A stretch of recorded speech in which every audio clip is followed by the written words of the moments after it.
আজকে আপনারা কেন এই সভাটা করছেন, এটা প্রথমত বুঝতে হবে যে ভারতবর্ষটা মানে নরেন্দ্র মোদী আসুক, অমিত শাহ আসুন, যেই আসুন, ভারতবর্ষটা নরেন্দ্র মোদী অমিত শাহের বাপের নয়। আপনাকে প্রথম বুঝতে হবে যে ভারতবর্ষের স্বাধীনতার জন্য যতজন মুসলমান প্রাণ দিয়েছেন, এই অপারেশন সিন্দুরের জন্য যতজন মুসলমান প্রাণ দিয়েছেন, ততজন আরএসএস কর্মী গত ৭৭ বছরে দেশের জন্য প্রাণ দেয়নি। এবার আপনি যদি দেখুন, নরেন্দ্র মোদী একটা তিনি বেরিয়ে পড়েছেন ভারতবর্ষকে একটা বোঝাতে যে সিন্দুর কত বহান, ওনার রক্তে সিন্দুর আছে না কি আছে ডিফারেন্ট কোয়েশ্চেন। আমি মেনে নিতাম যে উনি সত্যি সত্যি অপারেশন সিন্দুর নিয়ে সিরিয়াস যদি ওনার একটা সভাতেও আমি দেখতে পেতাম যে নদিয়ার ওই ঝন্টু আলী শেখের স্ত্রী আর পুনম সাউয়ের স্ত্রী রাজিনী সাউকে উনি মঞ্চে তুলছেন। ওনার সভাগুলো দেখলে আমার মনে হয় জোকস অ্যাপার্ট যে উনি তমলুক নন্দীগ্রামের সমবায় নির্বাচন জেতার জন্য পশ্চিমবঙ্গে এসছেন, not serious about national politics. তো দেখুন, আবার একটা কথা বলি, ভারতবর্ষে কংগ্রেস ছিল, আছে, থাকবে। আচ্ছা, কেউ একজন বলছিলেন যে উনি কংগ্রেসই না। আমার সমস্যা হচ্ছে যে আমি ছোটবেলা থেকে কংগ্রেসের আবহেই মানুষ। একমাত্র কংগ্রেসের সভাতে গেলেই আমি যতটা কমফোর্টেবল থাকি, অন্য কোনো সভাতে থাকতে পারি না।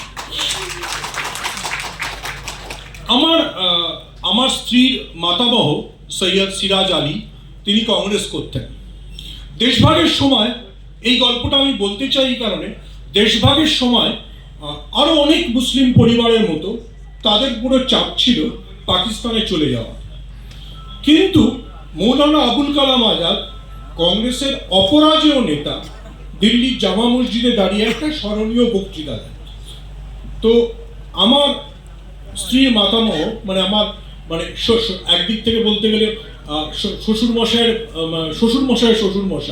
তিনি লোকজন জুটিয়ে, পশ্চিমবঙ্গ থেকে অনেক লোককে জুটিয়ে একটা ট্রেনের প্রায় 2টো কামরা ভর্তি করে মৌলানা আবুল কালাম আজাদের বক্তৃতা শুনতে জামা মসজিদে গিয়েছিল।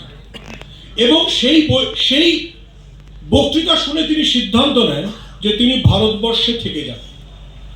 এটা বুঝতে হবে, ভারতবর্ষে যে মুসলমানরা রয়ে গেছিলেন তারা ভারতবর্ষকে ভালোবেসে থেকেছিলেন।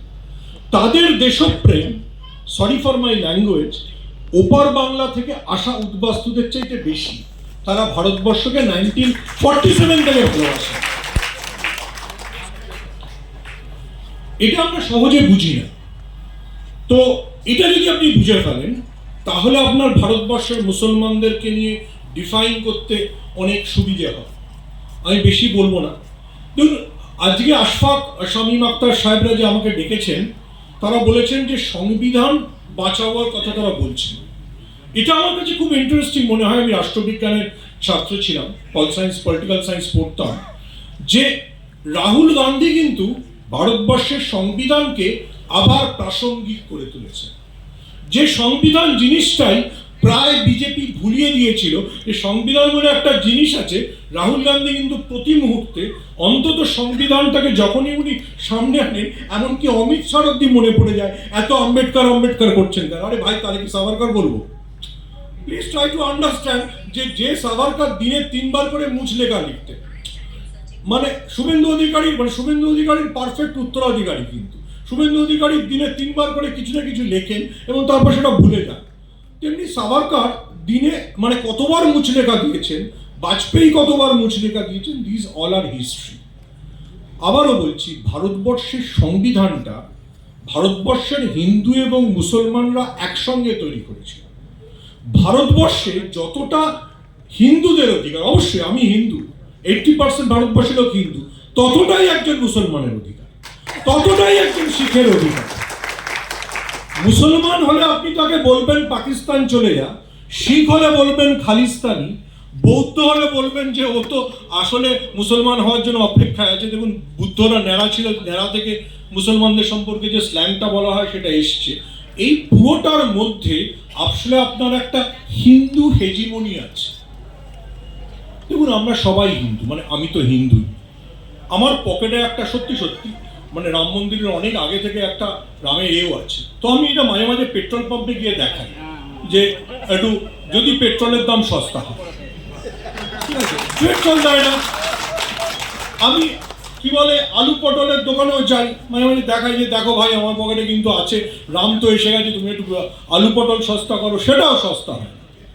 যদি আমাকে এখানে যারা হিন্দুরা উপস্থিত আছেন বলে দেন যে সুকান্ত মজুমদার 5 বছরে 5টা হিন্দু ছেলেকে রেলে চাকরি দিয়েছে, দেখুন মানে এখানে যারা আছেন কেউ অস্বীকার করতে পারবেন বরকত গনি খান চৌধুরী কত লোককে চাকরি দিয়েছেন? আপনি একটা লোককে, সরি ফর মাই ল্যাঙ্গুয়েজ, আপনি তোলাবাজিতে ডক্টরেট করালে সে মনে রাখে না, কিন্তু একটা পরিবারকে যদি আপনি একটা চাকরি দেন সে মনে রাখে। তো আপনি বরকত গনি খান চৌধুরীকে মনে রাখবেন, আপনি কাকে মনে রাখবেন? কি দুর্ভাগ্য দেখুন, বরকত গনি খান চৌধুরীর নামে একটা মেট্রো স্টেশনের জন্য কংগ্রেসকে দাবি জানাতে হচ্ছে, প্রায় বিজেপি সেটা ভুলেই গেছে। I'll not take much time, another just 10 seconds. মনে রাখবেন যে এই সংবিধানটা নেহেরু, প্যাটেল, সর্দার বল্লভভাই প্যাটেল, মৌলানা আবুল কালাম আজাদরা তৈরি করেছিলেন। এবং আজ বিজেপি, দেখুন বিজেপির একটা সমস্যা আছে যে এত